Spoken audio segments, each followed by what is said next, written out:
सब लोग कहते हैं कि हमें मेडिटेशन के टाइम ऐसा एक्सपीरियंस होता है, वैसा एक्सपीरियंस होता है, तो मेरा गलत है, मेरा सही है, सबको ऐसे डाउट्स रहते हैं, सब एक-दूसरे से कंपेयर करते हैं। तो ये जो एक्सपीरियंसेस होते हैं, वो क्या होते हैं कि ये हमारी मेडिटेशन की इंटेंसिटी पे भी डिपेंड करते हैं और जितनी हमारी नीड्स होती हैं, एवोल्यूशनरी नीड्स, किसी ने बहुत पहले से साधना की हो और किसी ने भी पहले से बहुत तपस्या, साधना की हो, बहुत अच्छी एक एथिकल लाइफ जीते आए हों, तो उनकी एवोल्यूशनरी नीड्स कम होंगी और जिस इंसान को अभी मेडिटेशन की प्रैक्टिस नहीं होगी, उसकी नीड्स ज़्यादा होंगी। तो उसके डिपेंड करता है कि कैसे एक्सपीरियंसेस उसके हिसाब से होंगे, ठीक है? तो यहाँ पे कुछ एक्सपीरियंसेस मैं आप लोगों के साथ शेयर कर रही हूँ, जो बहुत से लोग एक्सपीरियंस करते हैं, नॉट नेसेसरी कि आपके भी एक्सपीरियंस ऐसे हों। अ feeling of lightness in the physical body, कि फिजिकल बॉडी जो हमारी बॉडी है बहुत हल्की हो गई है, ऐसे लग रहा है बॉडी है ही नहीं। फिर किसी को लगता है एकदम opposite, a feeling of heaviness in the head और any other part of the body, कि बहुत हैवीनेस फील हो रही है। किसी को कलर्स दिखते हैं, वन में सी कलर्स, वन और मोर ऑफ देम, किसी को एक दिखता है, किसी को ज्यादा दिखता है। इसी वीक की बात है, समवन टोल्ड मी कि उनको रेनबो कलर्स दिख रहे थे, ठीक है।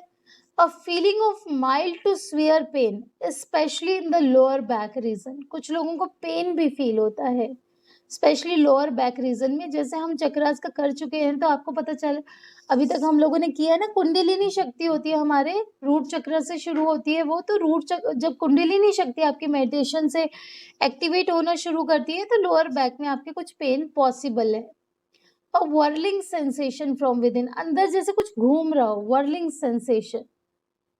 वन में feel as if one is floating in the air और फ्लाइंग लाइक अ बर्ड, कुछ लोगों को ऐसा फील होता है जैसे वो हवा में तैर रहे हैं या फिर हवा में उड़ रहे हैं जैसे बर्ड्स उड़ते हैं।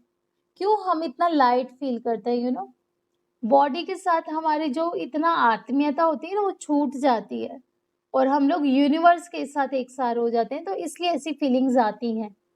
Clear and vivid visions may be seen of natural scenery or of places of worship or deities or gurus etc. These are known as third eye visions.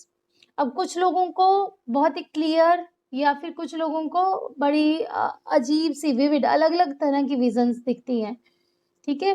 कईयों को नेचुरल सीन दिखता है, कुछ लोगों को मंदिर या कोई पूजा का स्थान, जैसे अक्सर यही होता है कि जहाँ पर हम लोग पूजा करने जाते हैं, जिन देवी देवताओं को मानते हैं, उन्हीं के हमें दर्शन होते हैं। अभी मैंने जब अट्यूनमेंट्स की थी तो हमारे बीच में एक मेंबर हैं, उनको बहुत ज़्यादा भगवान बुद्ध का, शिव जी के बहुत दर्शन हुए थे, विष्णु भगवान के दर्शन हुए थे, है ना? तो ऐसे एक्सपीरियंसेस होते हैं बिकॉज़ जो हम मानते हैं हमारे अंदर होता है, वही हमें नज़र भी आता है। तो ये हमारी थर्ड आई विज़न्स होती हैं, राइट? अब एक क्वेश्चन जो सबके मन में आता है कि मैंने मेडिटेशन की, मुझे अलग-अलग तरह के एक्सपीरियंसेस हुए, शुड आई शेयर और शुड आई नॉट? मुझे ये दूसरों के साथ शेयर करने चाहिए या नहीं करने चाहिए? तो ऐसे भी उन लोगों को होती है, तो डेफ़िनेटली हमें शेयर करने चाहिए। बस ये है कि जब भी शेयर करें तो हमें वो किसी के भी जजमेंटल नहीं होना चाहिए। किसी को कैसा भी एक्सपीरियंस हो सकता है, किसी को बुरा हो सकता है, किसी को अच्छा हो सकता है। लोग पता है क्या कहते हैं फटाफट से? किसी को हैवीनेस बहुत फ़ील हो रही थी, तो वो एकदम से क्या कहते हैं कि हैवीनेस फ़ील हो रही थी, तो इसका मतलब है कि आपके अंदर नेगेटिव बहुत है, ठीक है? तो ये नेगेटिविटी बहुत है, ऐसे मतलब एकदम से जजमेंटल हो जाते हैं, सीधा ही जज कर लेते हैं दूसरों को। ऐसा नहीं करना है। हम लोग ग्रुप में हैं या बाहर भी हैं, कोई भी अपना एक्सपीरियंस शेयर करता है, we have to listen and appreciate, ठीक है? एक्सचेंज करेंगे एक्सपीरियंस और एक दूसरे को एप्रिशिएट भी करेंगे। एक दूसरे के साथ एक्सचेंज करने से हमारी अपनी और दूसरों की भी, सबकी ग्रोथ होती है। बिकॉज़ कहीं न कहीं दूसरों को भी मोटिवेशन मिलती है कि हम लोग भी करें मेडिटेशन। तो एक्सपीरियंस शेयरिंग हर जगह बहुत इम्पोर्टेंट है। मैं ग्रुप में भी आप सबको बार-बार कहती हूँ कि किसी भी तरह के आप लोगों के एक्सपीरियंसेस हैं, तो प्लीज़ ज़रूर शेयर कीजिए, ठीक है? तो ये हमें करना है। अब क्या होता है कि मेडिटेशन से क्या होता है? एनलाइटनमेंट होती है। एनलाइटनमेंट क्या है? It's the awareness that everybody is potentially divine and infinite. ये अवेयरनेस है कि हर एक इंसान डिवाइन है, हर एक इंसान दिव्य है, ठीक है, और इनफाइनाइट है। उसकी जो क्या कहते हैं कैपेबिलिटीज हैं अनलिमिटेड हैं, उसकी पावर्स अनलिमिटेड है, इनफाइनाइट, जिसका कोई अंत नहीं है। अब मेडिटेशन में सब लोग कहते हैं मुझे गुरु चाहिए, ये चाहिए, वो चाहिए, तो यू आर योर ओन गुरु। कौन है आपका गुरु? You are your own guru, ठीक है। No one can make you enlighten, nor can you give enlightenment to others, ठीक है। ये अपने एक्सपीरियंस से आती है। जब हम खुद मेडिटेट करते हैं तभी अपने एक्सपीरियंस से आती है। कोई भी गुरु किसी शिष्य को रास्ता तो दिखा सकता है बट एनलाइटनमेंट नहीं दे सकता, वो स्वयं पाने की चीज है, ठीक है।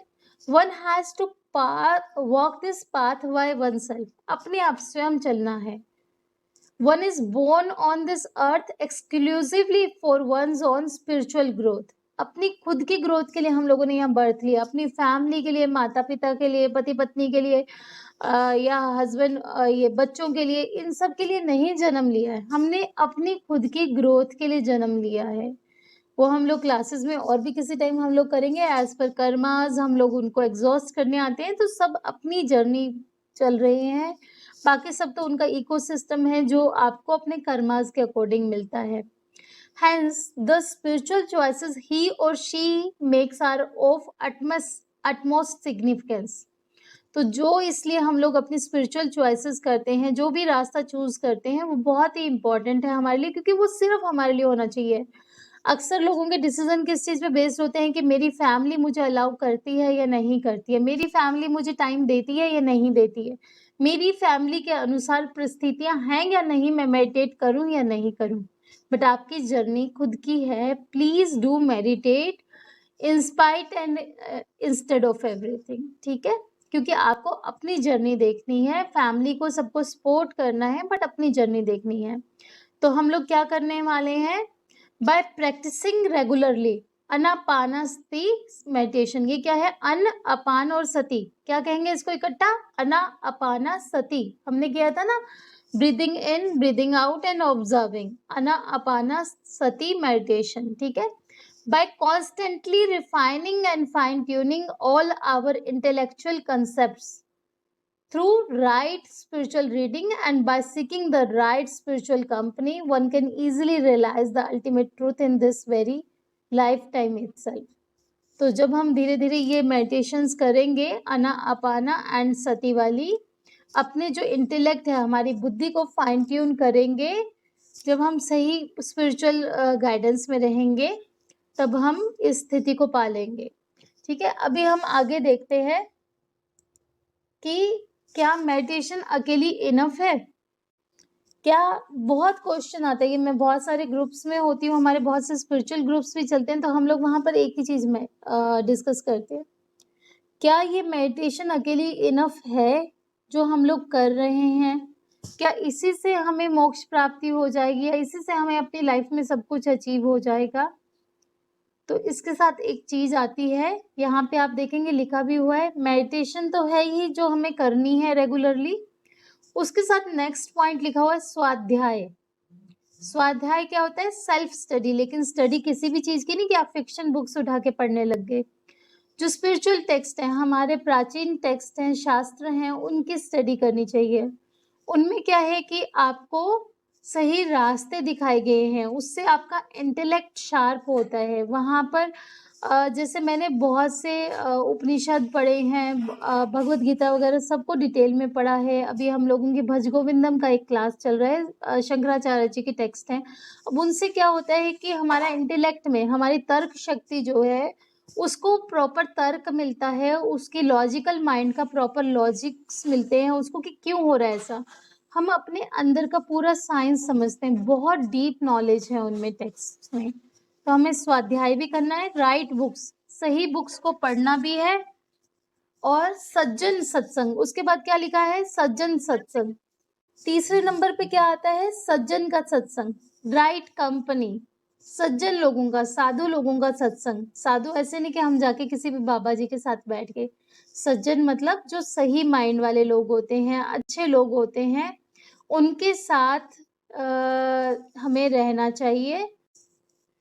तो हमें अच्छे लोगों के साथ उठना-बैठना चाहिए। अब अच्छे लोगों के साथ उठने-बैठने से क्या होता है ना, वो हमें हमेशा ही अच्छी बात की समझ देंगे, सही गाइड करेंगे, तो हमें इसलिए उन लोगों के साथ रहना चाहिए। अब क्या होता है कि मेडिटेशन, ये स्वाध्याय और सज्जन का सत्संग ना हमें ऐसे ही प्राप्त नहीं होता।